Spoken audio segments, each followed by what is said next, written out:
Hello বন্ধুরা, আমার thumbnail বা টাইটেল থেকে তোমরা নিশ্চয়ই বুঝতে পারছো আমি কী নিয়ে আজ ভিডিওটি করছি। আমার আজ ভিডিওর বিষয়বস্তু হলো একদম পিটুনিয়া ফুল গাছ নিয়ে তোমাদের সাথে ভিডিওটি করছি। এই ভিডিওটি করার উদ্দেশ্য হলো গরম কিন্তু পুরো পড়ে গেছে, গরম জানুয়ারি মাস। কেন গরমে তোমরা কিভাবে এই পিটুনিয়া ফুল গাছ পাচ্ছ বা পিটুনিয়া ফুল গাছ থেকে কীভাবে তোমরা বীজ সংগ্রহ করবা, আমি এইসব নিয়ে তোমাদের সাথে আমি শেয়ার করছি। এইগুলো কিন্তু তোমাদের বীজ। আমি কিন্তু প্রচুর বীজ সংগ্রহ করেছি, প্রচুর। আমি প্রত্যেকটা গাছ থেকে আমি এরকম বীজ সংগ্রহ করেছি। আমার আবার কিন্তু গাছও হওয়া শুরু হয়ে গেছে দিয়ে নিয়ে। এইগুলো আমি এরকম ফেলে ফেলে দিয়েছি, আবার এর থেকে আবার সব গোড়ায় গোড়ায় গাছ শুরু হয়ে গেছে। আর দেখো, তোমরা কিন্তু গরমও তোমরা পুরো দমে মানে ফুল পাবে। কিভাবে কেমন জায়গায় রাখবে, কি করবে, তাহলে সেই নিয়ে তোমাদের সাথে আমি পুরো ভিডিওটি আজকে শেয়ার করছি। দেখো, বুঝেছো? কিন্তু গরমও দেখো আমার গাছের কোনো ঘাটতি নেই, ফুলেরও কোনো ঘাটতি নেই। সে বড় বড় সে একই রকম ফুলগুলো ফুটে আছে, দেখো, দেখেছো? কিন্তু এই জন্য আমি তোমাদের সাথে আজকে শেয়ার করবো যে আমি এই গাছগুলোকে এখন আমি কী করছি। ঠিক আছে? মানে শীতেও আমার এরকম বড় বড় পাতা ছিল না, আর গরমে আমার এত বড় বড় পাতা হয়েছে। দেখো, দেখেছো গাছগুলো কতটা উঁচু উঁচু হয়েছে, মানে ওপরে উঠেছে। তোমরা দেখো, এগুলো কিন্তু সব শীতের সময় ফুল হয়েছে, কিন্তু আমি এই ফুলগুলোকেও কী করে আমি গরমও করব, আমি সেইগুলো তোমাদের সাথে শেয়ার করছি।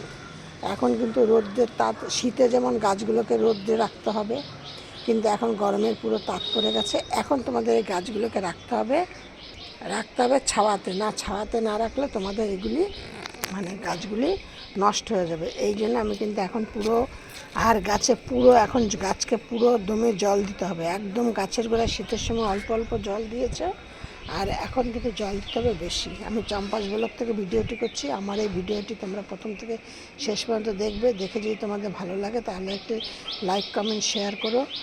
আর নতুন বন্ধুদের বলছি, ভিডিওটি দেখে যদি ভালো লাগে যে পিটুনিয়া ফুল গাছ গরমও যদি আমরা এরকম ফুল পেতে চাই, তাহলে আমরা কি করব, কি খাদ্য খাবার দেবো, কেমন কি করব, সব কিছু তোমাদের সাথে শেয়ার করব। এই ভিডিওটি দেখবা, একটু স্কিপ করবা না করে তোমরা ভিডিওটি দেখে যদি তোমাদের ভালো লাগে তাহলে একটি সাবস্ক্রাইব করে পাশের বেলটি বাজিয়ে অল করে রেখে দিও। পরে নিত্য নতুন এরকম ভিডিও পাওয়ার জন্য তোমরা আমি ভিডিও ছাড়ার সাথে সাথে সন্ধ্যা 6:30 থেকে 7টার মধ্যে ভিডিও ছাড়ি, যাতে ভিডিও ছাড়ার সাথে তোমাদের কাছে নোটিফিকেশান পৌঁছে যায়। সেই জন্য আমি তোমাদের সাথে সম্পূর্ণ ভিডিওটি শেয়ার করব। এবার তোমাদেরকে বলছি, তোমরা শীতের সময় যেমন গাছটাকে, পিটুনিয়া গাছ রোদ্রে রাখতে হবে। এখন গরম, একদম রোদ্রে রাখবে না, একদম ছায়া স্থানে রাখবে। ছায়াতে রাখলে দেখো, এই যে শীতও আমার গাছ কিন্তু এত সতেজ ছিল না। দেখেছো পাতাগুলি আসুন কত বড় বড়, এই দেখো, বা গাছ কেমন উপরের দিকে উঠছে। শীতেও কিন্তু গাছ আমার এরকম সতেজ ছিল না, এখন গরমে যেমন সতেজ। আমি গাছগুলোকে প্রায় 1-1.5 সপ্তাহ আগে আমি রোদ্রের থেকে ছাওয়াতে নিয়ে গেছি, ছাওয়াতে রেখে দিয়েছি।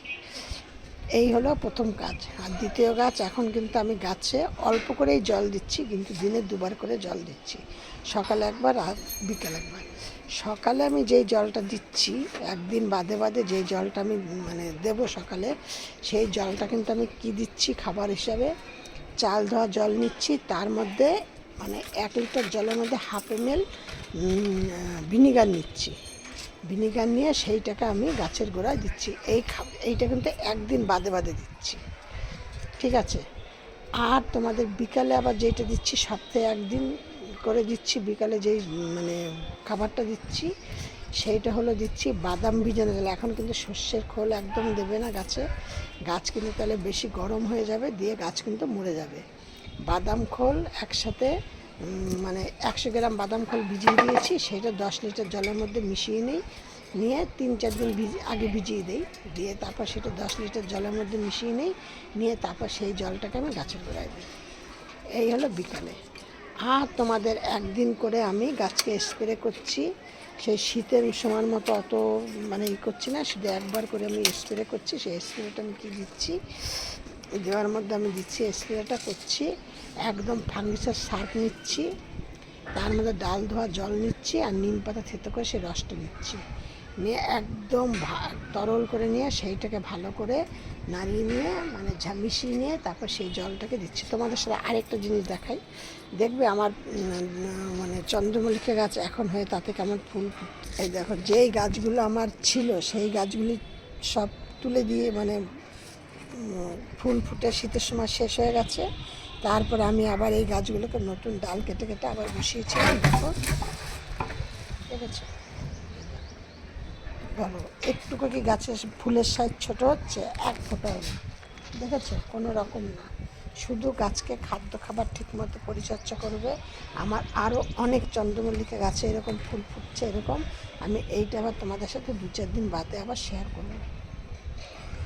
কারণ এখন হয়তো দেখা গেল পরশু দিন থেকে 2 দিন আমি ভিডিও ছাড়তে পারবো না, কারণ আমাদের এইখানে এত চারিপাশে গান বাজনা হবে যে তোমাদের সাথে আমি ভিডিও করব বা ছাড়বো সেটা হয়তো হয়ে উঠবে না।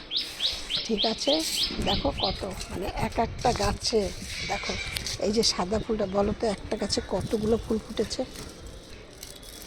দেখো, ঠিক আছে। এই ছিল আজ আমার ভিডিওটি মনোযোগ সহকারে দেখো, স্কিপ করো না। তোমরা এইভাবে যত্ন করো, তোমরাও কিন্তু, আমি তোমাদেরকে কথা দিচ্ছি, তোমরাও কিন্তু গরমে পুরো দমে তোমরা পাবে, ওই পিটুনিয়া ফুল পাবে। আর একটা কাজ করবে, যে গাছের বীজ সংগ্রহ করো এখন থেকে। এই যে এগুলো কিন্তু সব কিন্তু বীজ, এগুলো তোমরা ফেলে দাও, দেখবা মানে বাইরে না, একটা মাটির উপরে ফেলে দাও, দেখবা আবার এর থেকে তোমরা আবার ফুল পাবে, বীজ পাবে, চারা পাবে।